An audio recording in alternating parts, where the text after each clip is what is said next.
How's it going, everyone? The PlayStation Store is running its Essential Pick sale, and we're back to cover deals under the price of $10. Now, keep in mind, as of recording this video, they are running the Essential Pick sale as well as the Extended Play sale. The Extended Play sale not covered in this video. Those are separate deals.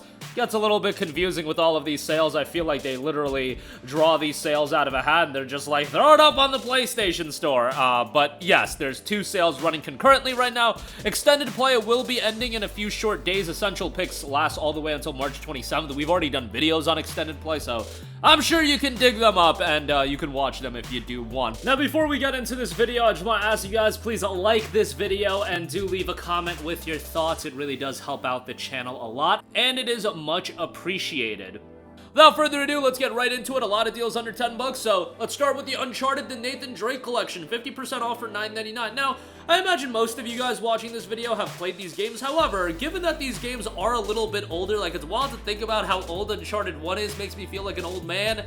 And I know somebody in the comments section recently posted that I'm too young to be putting out the I'm an old man card at this point, and I get it, still in my 20s, but man, it's wild to think about Uncharted 1 coming out back in 2007, because I vividly remember that game coming out in 07 alongside like Ratchet & Clank Future Tools of Destruction that fall, and those were two games that really started paving the way for the PlayStation 3 to gain some momentum. Really wasn't until 08 and 09 where I would say the PS3 really picked up, but 07, I feel like with those two titles, the groundwork was laid. Uncharted 1 absolutely still does show its age, but then you get to Uncharted 2, and man, that's still one of my favorite games of all time. I think that game is phenomenal.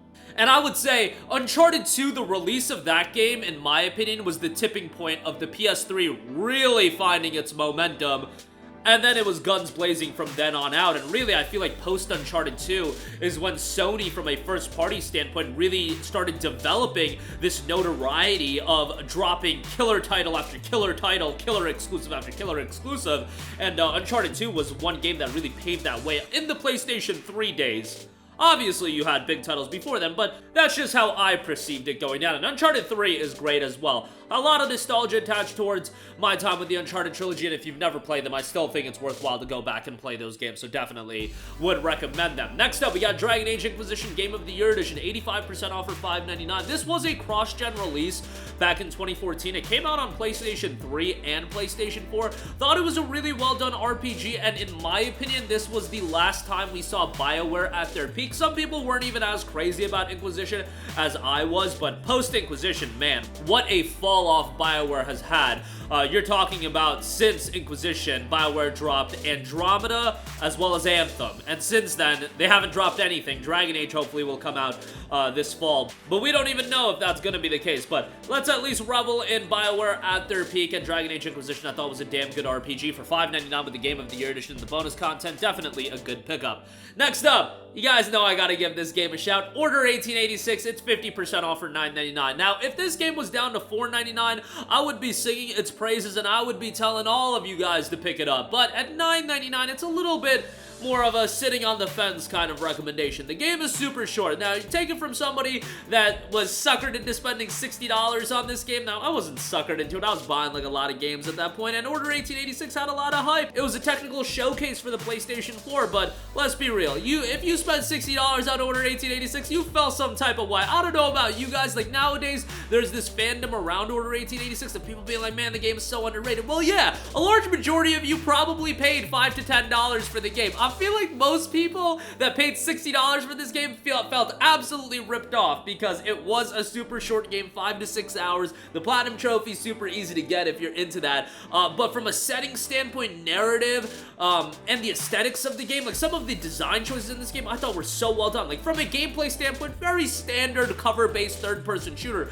But from a narrative and world standpoint, so much potential. And I emphasize the word potential because chances are we'll never see that potential realized because Order 1886 really felt like a setup game for a larger overarching narrative that we're never going to see executed which is a shame in my opinion, but I still think this is a game worthwhile to go back and play. $9.99, not a great price, but a pretty decent one, all things considered. Next up, gotta give a shout out to a couple of Assassin's Creed games. Assassin's Creed Origins, $8.99. Assassin's Creed Syndicate, $8.99. We got both flavors of Assassin's Creed here. AC Origins is actually a game I'm doing another playthrough of right now. Kind of been a start-stop kind of playthrough for me, because I started it back in early January, I want to say it was, and then a bunch of other games came out, and then I paused it for a little while. Gave it a little bit more time yesterday, actually, as I'm recording this video, and I'm enjoying my time with it. I am not a fan of the newer style Assassin's Creed games. Now, I already played through Origins a while ago, but just doing another playthrough because I want to force myself to enjoy these games because I'm so excited for the idea of Assassin's Creed Red and that setting. But yeah, like, it's not my cup of tea. I feel like these games are way too bloated with content, and in my opinion, it gets to a point where, you know, the amount of content in the game is a disservice to the game. Like, to me, it's a little bit too much content, and I feel like a more contained open world would do it better. Also, wasn't a fan of when I started this game, like 30 minutes into me playing the game, I had microtransactions shoved in my face. Obviously, I don't like that stuff, but it is what it is. $8.99 for Origins, not a bad price. Syndicate, I thought was a great game, a super underrated game. This game came out the year after Unity, and unfortunately, I think Unity did some damage to Assassin's Creed as a franchise, where Syndicate kind of felt the brunt of it because the game didn't pop off from a commercial standpoint. Unity, you know, people look back at Unity and talk about it actually being a good game, but it had so many technical issues, which was the issue. Syndicate was a great game in my opinion. I really dug the main characters, and I thought the world had a lot of content to it. And, you know, for Syndicate being an older style Assassin's Creed game, it was a sizable open world to explore. And really, like, Syndicate's open world is like the peak of like the open world size that I enjoy personally. But that's just my 2 cents. 70% off for $8.99. Great deal on that. Next up, we got Final Fantasy X and X-2 HD Remastered. 60% off for $9.99. Final Fantasy X is an all-time classic. It's beloved by Final Fantasy fans. X-2 is not that terrible of a game. Like, people hate it. For whatever reason. There's a lot of reasons I can see people push back on it, but it's not like an awful game, and you're getting both here. If this was just Final Fantasy X HD Remastered for $9.99, I would still give it a recommendation. 10 is awesome. 10-2 is a pretty decent game as well, and I think $9.99 for both of them is a damn good pickup, so definitely give that a look. South Park: The Stick of Truth, 75% off for $7.49, an easy game to always recommend, done by Obsidian, and Obsidian took South Park, made a fundamentally well-designed turn-based RPG while retaining all the humor that South Park is known for. I thought this game was hilarious, and that's coming from somebody that's not a gigantic South Park fan or anything like that. A game that I did enjoy, though, and had a great time with. Not a super lengthy RPG, but a worthwhile one to go through. $7.49, not a bad price there, so definitely would give that a recommendation.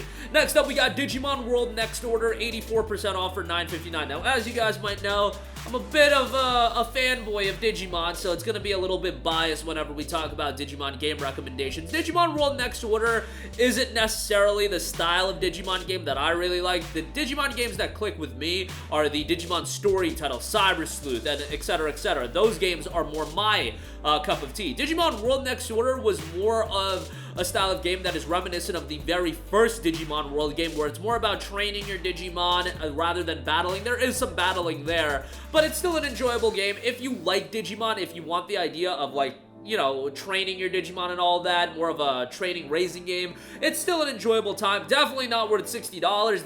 That was highway robbery in the opposite sense that I typically say. It was highway robbery for the publishers. At $9.59, much more of a palatable price point, and I would say actually a pretty decent pickup, all things considered. Next up, gotta give a shout to a couple JRPGs. We're actually gonna wrap this video up with some JRPG recommendations.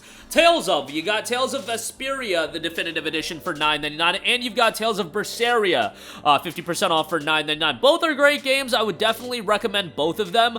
Vesperia, I think, is the one that I would probably start with. Berseria is a good starting point as well. Arise is probably the best game to start off with Tales of, but that still goes for, you know, a little bit more expensive of a price point, so, you know, Berseria, Vesperia, both games are fantastic. Vesperia has an awesome main character, and Berseria has an awesome main character as well. The second they do a well-done Tales of Abyss remaster or remake, hopefully a remake, come on Bandai Namco, just remake those games, I'm tired of these remasters, but if they remake Tales of Abyss, that is gonna shoot up as the game that I recommend everybody to play if they don't, if they've never played a Tales of game, but alas, that hasn't happened. The only way to play Abyss right now is on the PS2 emulating it, or in fact on the 3DS. There is a 3DS version that's quite good. But nonetheless, hopefully a remaster of that is coming. At the very least, a remaster, but I would love a remake. But for now, Vesperia, Berseria, both great games. Both have great main characters, solid stories as well, so definitely a good pickup there. And then lastly, give a shout out to a couple of the Star Ocean games. We got Star Ocean First Departure R, as well as Star Ocean The Last Hope 4K and Full HD Remaster.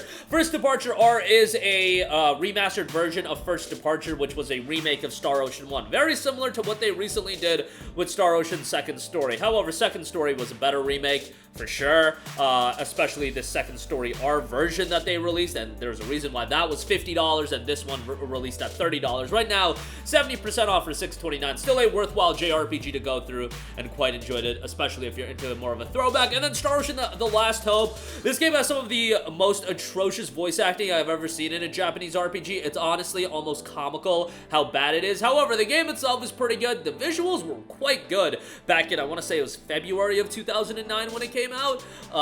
But yeah, it looks quite good. Some of the environments look good. Combat's enjoyable. Game certainly does show its age at this stage of the game, and it's one of those games that hasn't aged really well. Like some of those classic JRPGs that feel like age in a more graceful way. Last Hope certainly does not, but you know, it's still a fun game to go through, and for $6.29, I think it's a decent pickup, all things considered. But that will do it for me. Again, a lot of great deals under the price of $10 right now. Links to everything, as always, in the description box below. That's going to do it for me. Sound off with all of your thoughts in the comments section down below. Thank you for watching, and goodbye.